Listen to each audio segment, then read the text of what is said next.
Friends, welcome. Activity 8. Now let us look at this. નીચે આપેલ વાક્યોને યોગ્ય ઘટનાક્રમમાં ગોઠવીને લખો. હવે આપણી વાર્તા વાક્યો સ્વરૂપે આપી છે. 1, 2, 3 ક્રોનોલોજીકલ ઓર્ડર છે. આપણે જોવાનું છે. Let us see that what is our first sentence. પણ પહેલા એકવાર બધા વાક્યો વાંચી જઈએ. The dacoits rode on horses. લૂંટારાઓ ઘોડા પર સવારી કરીને આવ્યા. The sarpanch said congratulations Birju. સરપંચે કહ્યું અભિનંદન Birju. Birju got 10 strong young men. બિરજુને 10 યંગ હટ્ટાકટ્ટા માણસો મળ્યા. The police arrested the dacoits. પોલીસે ડેકોઇટ્સને પકડી પાડ્યા. ડાકુઓને પકડી લીધા, ધરપકડ કરી. Birju and his friends tied the dacoits to the trees. Birju અને એના મિત્રોએ ટ્રીઝને ટાઈ કરી દીધા, બાંધી દીધા. The doctor sent the note to the sarpanch. Dacoit sent note to the sarpanch. ડાકુઓએ સરપંચને નોટ મોકલી, નોંધ મોકલી.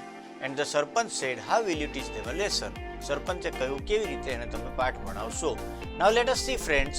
સૌથી પહેલાં તો આપણું વાક્ય જે 6થા નંબરનું છે તે પહેલું બનશે, કારણ કે the dacoit sent the note to the sarpanch. વાત ક્યાંથી શરૂ થઈ કે ડાકુઓએ સરપંચને નોંધ મોકલી કે આજે રાત્રે અમે તમારા ગામમાં ધાડ પાડવા આવી રહ્યા છીએ.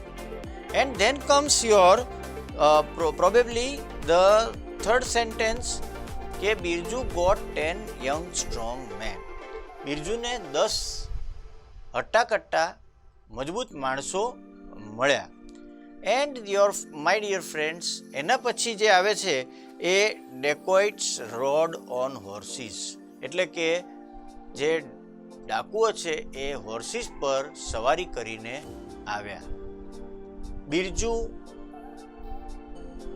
And his friends tied the dacoits to the trees.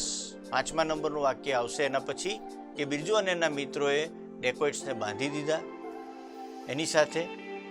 પછી આવશે પોલીસ અરેસ્ટેડ ધ ડેકોઇટ્સ. પોલીસે ડેકોઇટ્સને એરેસ્ટ કરી લીધા, ધરપકડ કરી લીધી. And the sarpanch said congratulation Birju. અભિનંદન બિરજુ. આ રીતે તમારા વાક્યો ગોઠવાશે.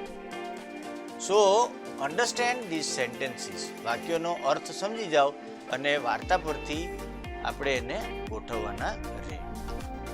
સમજાય છે? સૌથી પહેલાં આવશે the dacoits sent note to the sarpanch, અને ત્યાર પછી આવશે the sarpanch said how will you teach them a lesson. તમે એને કેવી રીતે પાઠ ભણાવશો. And then answer comes Birju got 10 young strong men. And Birju and his friends tied the dacoits to the trees. And then dacoits rode on horses. And then comes Birju and his friends tied the dacoits to the trees. And then police arrested the dacoits. And then the sarpanch said congratulations Birju. This way the chronological order of your story is over. આ રીતે તમારે ક્રમમાં વાર્તા કરવી.